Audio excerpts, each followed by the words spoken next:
Hello friends, in this video we are going to discuss how to show the disclaimer pop-up for accepting cookies. Sometimes when you get into a website, you want to show that we accept cookies and we store cookies. That is a disclaimer that sometimes you want to show.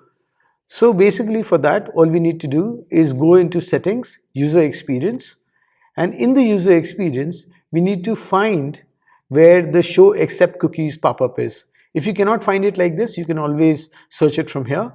I've found it, so all I need to do is make it. And then what we are doing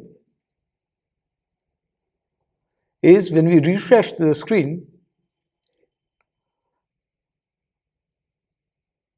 you'll find the accept cookies pop up. Obviously, it is not appearing here because I've already accepted the cookies before, but it's going to show up right here. Thank you.